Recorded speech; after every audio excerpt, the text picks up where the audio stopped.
Hello YouTubers! I haven't posted a video in a while, and I thought I would take this opportunity to discuss three very similar knives that I have come across in my collecting. I'm going to go over the three knives. I'll give you as much information as I have for each one. However, I want you to pay close attention to their design, because all of these knives are very similar in design. All of these knives are big, they are bulky, and they are heavy. But when they're in your hand, you feel a definite sense of authority and in charge, because these knives are rugged, and they are as rugged and as tough as you can get.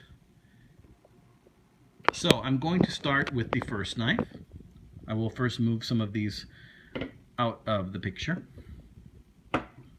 And please bear with me as I'm holding my phone with one hand.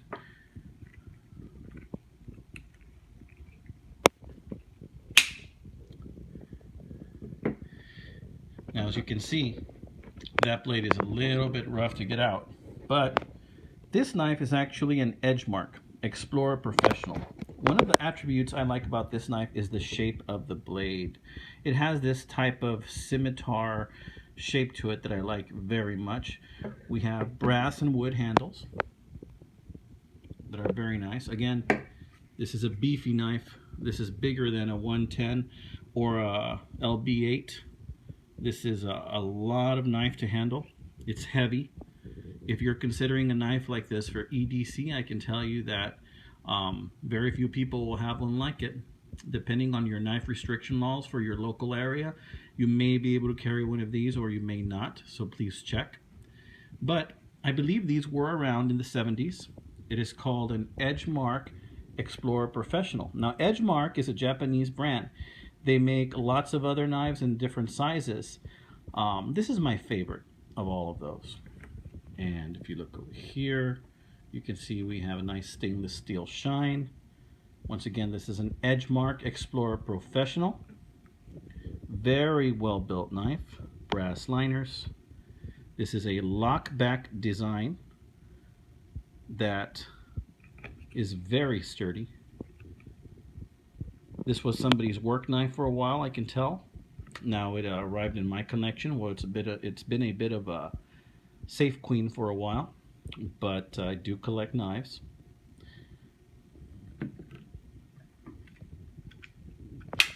Next knife I'm going to show you is, again, very similar.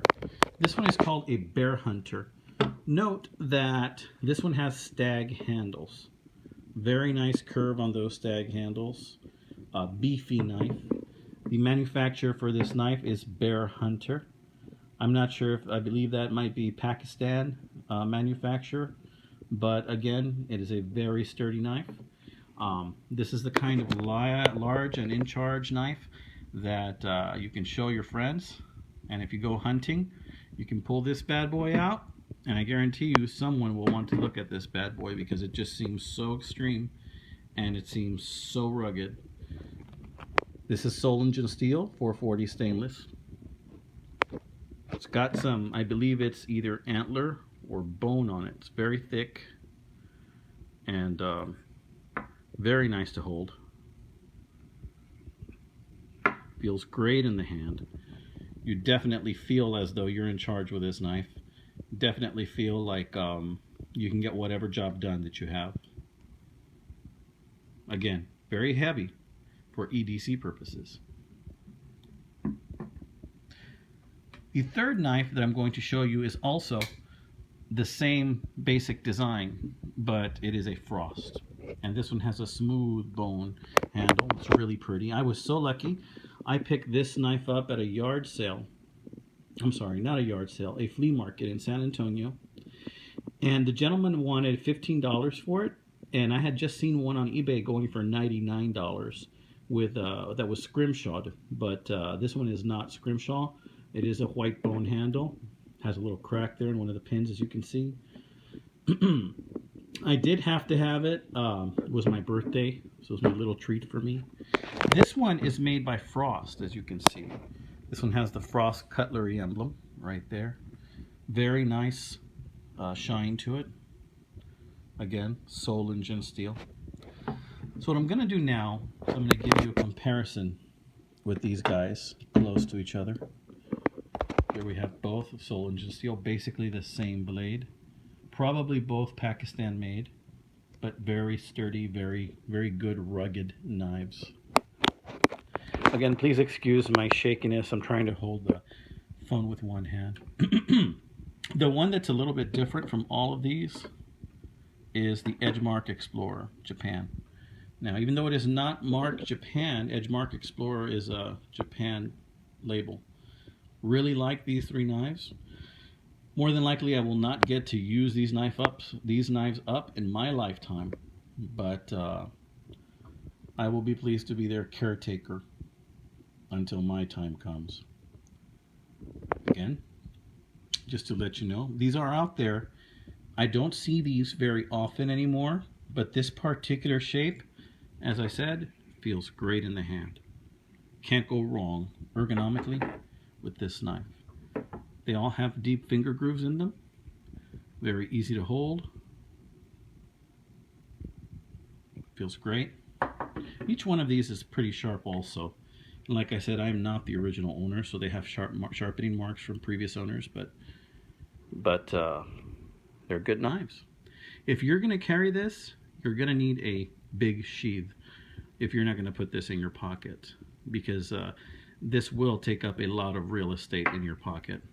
So consequently, I recommend you have a large sheath to carry these knives. I happen to have a large selection of sheaths.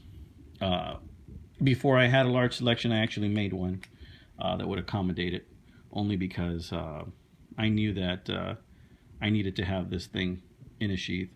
So I made a sheath for it. It's a little bit wider. That's going to be your biggest problem. The length is about 6 inches on this knife, but it is wider than most of the other pocket knives you're going to see out there.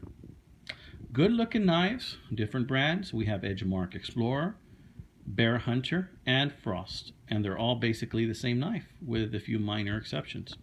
If you find any of these out there, snap them up, because there are very few that I have seen, and they are becoming more and more rare. As I said, I saw one of these for $99 on eBay. I made an offer to the seller since I knew it was a Pakistan knife, but he would not budge. But that's okay, because I found one for $15 a year later. So if you see them, snap them up. Good looking, good functioning knives. This is Treasure Detector signing off. Thank you very much.